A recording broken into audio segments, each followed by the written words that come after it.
So ఇప్పుడు మనం చతుర్భుజ వైశాల్యాలపైన 8th class నుండి ఒక ఎగ్జాంపుల్ చూస్తున్నాం. టెక్స్ట్ బుక్లో ఇది ఎగ్జాంపుల్ నెంబర్ 7. ఓకే, అదేంటి అంటే ఈ చతుర్భుజం ఏబిసిడి యొక్క వైశాల్యంను కనుగొనము. వాడేం కొలతల గురించి పెద్దగా చెప్పలేదు, అంటే ఫిగర్లు అన్నీ ఇచ్చాడని అర్థం. అక్కడ చూసి దాని వైశాల్యం కట్టేయాలి. అయితే ఇప్పుడు ఒకసారి చూడండి, దానిలో ఏంటి ఇచ్చాడు కొలతలు, దేనికి సంబంధించిన ఉన్నాయో ఒకసారి చూద్దాం. ఇప్పుడు ఇది ఒక చతుర్భుజం. ఓకే, ఇది ఒక చతుర్భుజం. దీనిలో ఇది ఒక కర్ణం, ఇది ఇంకొక కర్ణం. వేరువేరుగా ఇవ్వలేదు, H1 H2 ఒకే కర్ణంలో భాగాలుగా ఇచ్చాడు. మళ్ళీ చెప్తున్నాను, H1 ఇది వరకు మనం H1 H2 ఎలా ఇచ్చాం, ఇగో ఇలా ఉంటే ఇలా ఉండి ఇలా ఉండి H1 అనేది ఇలా ఉంటే H2 అనేది ఈ విధంగా ఇచ్చాం, H1 H2 అనేది. కానీ ఇప్పుడు ఏం చేసాం, ఆ రెండింటిని ఒకే లైన్గా పెట్టేశాం. అంటే అదే కదా, ఇది మనకు కొంచెం అర్థం అవ్వాలి. అయితే దీని తర్వాత నెక్స్ట్ ఓకే, ఇప్పుడు చూడండి. అయితే ఇప్పుడు కర్ణం అనేది మనకి కర్ణాలు ఇచ్చాడు, 2 కర్ణాలు ఇచ్చి వాడు వైశాల్యం కట్టమన్నాడు అండి. సరే, ఏది ఏమైనా ఇది ఒక లంబమే కదా. సో కాబట్టి మీకు ఇప్పుడు దీనిలో ఏమవుతుంది, D/2 × H1 + H2 కట్టేయచ్చు కదా, అంతే కదా. ఇగో ఇది కర్ణం D, ఇది H1, ఇది H2 కట్టేయచ్చు కదా. సో కాబట్టి ఏం చేయొచ్చు మనం, D/2 ఇక్కడ మనం దీని వైశాల్యం = కర్ణం. మొదట ఏంటేంటి ఇచ్చాడు, కర్ణం ఇచ్చాడు.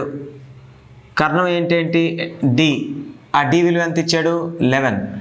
అలాగే H1, అయితే ఇక్కడ H1 కొలత H2 కొలత వేరువేరుగా ఇచ్చాడా లేదా H1 H2 రెండు కలిపి ఇచ్చాడా.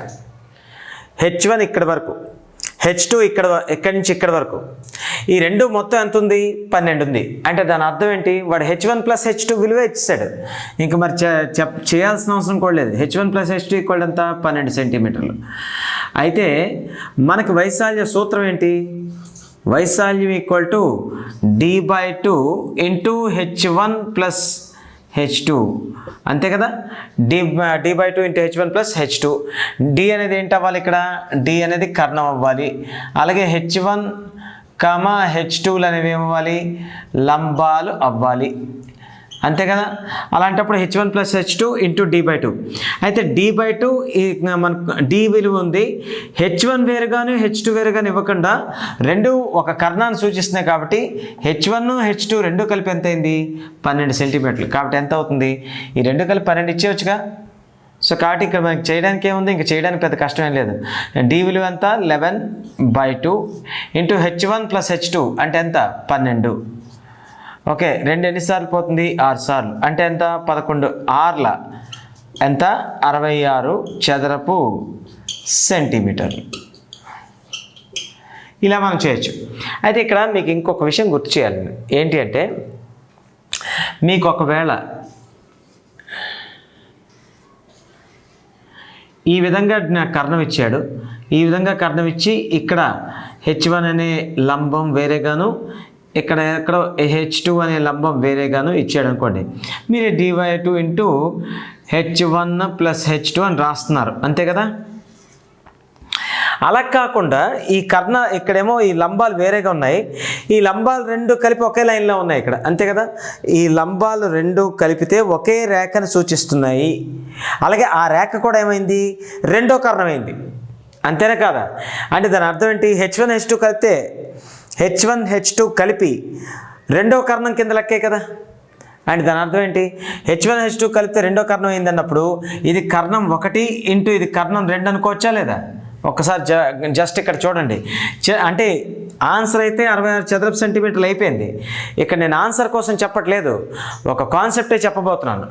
ఏంటా కాన్సెప్ట్ అంటే, మీకు ఇక్కడ D అనేది కర్ణము, ఓకే, D అనేది కర్ణం. అయితే H1 వేరుగాను H2 వేరుగాను ఇవ్వకుండా H1 H2 కలిపి ఒకే లైన్గా ఇచ్చాడు. అంటే H1 + H2 ఒక కర్ణాన్ని సూచిస్తుంది. అంటే D అనేది ఒక కర్ణం అయినప్పుడు H1 + H2 రెండు కలిపితే ఇది ఒక కర్ణం అవుతుందా లేదా, ఇది ఒక కర్ణం అవుతుంది. ఇది కర్ణం 1 అనుకుంటే ఇది కర్ణం 2 కదా. సింపుల్ విషయం, అందరికీ అర్థం అవ్వాలి. ఇది అర్థమైతే చాలా ఇంపార్టెంట్ కాన్సెప్ట్ ఇక్కడ చెప్తాను. ఏంటి అంటే ఇక్కడ మనకి హెచ్1 ప్లస్ హెచ్2 ఇంకొక కారణమైంది, డి అనేది ఒక కారణమైంది. నార్మల్గా ఈ వైశాల్యం అయితే d/2 ఇంటూ H1 ప్లస్ H2నే, అది కరెక్టే. అలాగే దానికి సంబంధించిన ఇచ్చిన ఎగ్జాంపుల్ లెక్క కూడా అయిపోయింది. అంటే ఏంటి, దాని వాల్యూ 66 చదరపు సెంటీమీటర్లు వచ్చేసింది. సో దానితో కూడా ఇప్పుడు సంబంధం లేదు మనకి. మనం చెప్తుంది వేరే విషయం. ఏంటి ఆ వేరే విషయం అంటే, ఇలాగ కట్టుకోవడం కాకుండా నేను ఇంకొక విషయం తెలియజేస్తున్నాను. ఇక్కడ డి అనేది ఒక కారణమైంది. ఈ సందర్భంలో ఈ లెక్క వరకు H1 మరియు H2లు వేరువేరుగా ఉండే లంబాలు కాదు, రెండు ఒకే రేఖను సూచిస్తున్నాయి. ఆ ఒకే రేఖ కూడా ఏంటి, కర్ణం, వేరొక కర్ణం, రెండు కర్ణాల్లో ఇంకొకటి. సో కాబట్టి ఇది ఒక కర్ణం అయితే ఇది రెండో కర్ణం అవుతుంది కదా, H1 ప్లస్ H2 సూచిస్తే. అప్పుడు మనం ఏం చేసాం చూడండి, ఇక్కడ d/2 into H1 plus H1/2 అని రాసాం కదా. అంటే దాని అర్థం ఏంటి, d/2 అంటే ఏంటి, కర్ణం 1/2 ఇంటూ కర్ణం 2 కదా అర్థం, అంతేనా. కర్ణం అంటే డీతో చూపించామనుకోండి, d1/2 అనే కదా అర్థం. ఏమర్థమైంది, ఇది ఇదివరకు ఎక్కడైనా చూసాం. ఎక్కడ, రాంబస్లో. ఎక్కడ చూసాం, రాంబస్ యొక్క వైశాల్యం కూడా ఏమవుతుంది, ½ d1d2 అని చెప్పామా లేదా. అంటే దీన్ని బట్టి మీకు ఇంకొక విషయం అర్థం అవ్వాల్సింది ఏంటంటే, ఎప్పుడైనా సరే రాంబస్కి మాత్రమే కాకుండా చతుర్భుజంలో ఎలాంటి చతుర్భుజానికైనా సరే ఒకవేళ రెండు కర్ణాలు లంబంగా ఉంటే, ఇగో ఈ విధంగా లంబంగా ఉన్నాయి, కర్ణాల కొలతలు d1d2లు ఇచ్చాడు అనుకోండి, సింపుల్గా ½ d1d2 వైశాల్యం. అంటే ½ d1d2 అనే వైశాల్య సూత్రం కేవలం రాంబస్కి లేదా సమచతుర్భుజానికైనా కాదు, అక్రమాకారంగా ఉండే చతుర్భుజానికి కూడా పనిచేస్తుంది. ఎప్పుడు, దాని రెండు కర్ణాల కొలతలు ఇవ్వాలి, అలాగే కర్ణాలు ఒకదానికొకటి ఎలా ఉండాలి అంటే లంబంగా ఉండాలి. ఈ కండిషన్ గుర్తుపెట్టుకోండి. ఎలాంటి చతుర్భుజానికైనా పనిచేస్తుంది కదా అన్నానని మీరు దేని పడితే దాన్ని తీసుకోకూడదు. అక్రమాకార చతుర్భుజానికి కూడా పనిచేస్తుంది. చూడండి, ఇది అక్రమాకార చతుర్భుజం కదా, సమానంగా ఏ భుజాలు లేవు, అయినప్పటికీ పనిచేస్తుంది. కానీ ఎప్పుడు పనిచేస్తుంది, ప్రతి రెండు కర్ణాలు ఒకదానికొకటి పరస్పరం లంబంగా ఉండాలి.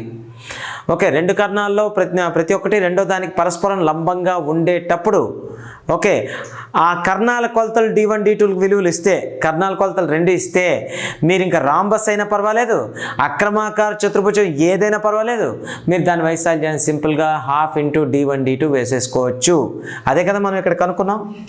చూడండి, ఇక్కడ కర్ణం 1 అయింది, డి కర్ణం 2 అయింది, ఏంటి, H1 ప్లస్ H2 కలిపితే రెండు కలిపితే ఇంకో కర్ణం అయిపోయింది. కాబట్టి కర్ణం 1 ఇంటూ కర్ణం 2/2 అంటే d1d2/2 అంటే ½ d1d2 కదా. అంటే దాని అర్థం ఏంటి, మీరు ఇక్కడ కాన్సెప్ట్ని అర్థం చేసుకోగలిగితే ఫార్ములాస్ గంటలు పరిగెట్టాల్సిన అవసరం లేదు.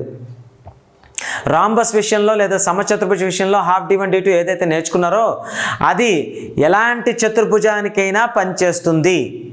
కానీ ఎప్పుడు పనిచేస్తుంది అంటే, రెండు కర్ణాల విలువలు ఇవ్వాలి, ఆ రెండు కర్ణాలు ఒకదానికి ఒకటి లంబంగా ఉండాలి. కర్ణాలు లంబం అనేది ఇక్కడ మెయిన్ పాయింట్. కర్ణాలు ఏమవ్వాలి, లంబంగా ఉండాలి. కర్ణాలు లంబంగా ఉండే ఏ చతుర్భుజానికైనా ½ d1d2 పనిచేస్తుంది, అంతే, ఫిక్స్ అయిపోండి. కర్ణాలు లంబంగా ఉండే ఏ చతుర్భుజానికైనా. ఇన్నిసార్లు రిపీట్ చేసి చెప్పడానికి గల కారణం ఏంటి అంటే, ఏది కరెక్ట్ స్ట్రెస్ ఇచ్చి చెప్తే మీ అందరి మైండ్కి ఎక్కుతుందో అది నేను క్లియర్గా చెప్తున్నాను. కర్ణాలు లంబంగా ఉండే ఏ చతుర్భుజానికైనా ఈ ఫార్ములా వర్తిస్తుంది. కాబట్టి మీరు ఈ H1లు H2లు చూసుకోవాల్సిన అవసరం లేదు. అంటే ఇప్పుడు ఇదంతా చెప్పిన తర్వాత మీకు 66 చదరపు సెంటీమీటర్ల వైశాల్యం వచ్చింది, సరే, కర్ణాలు లంబంగా ఉన్నాయి లేదా, ఇక్కడ ఉన్నాయి.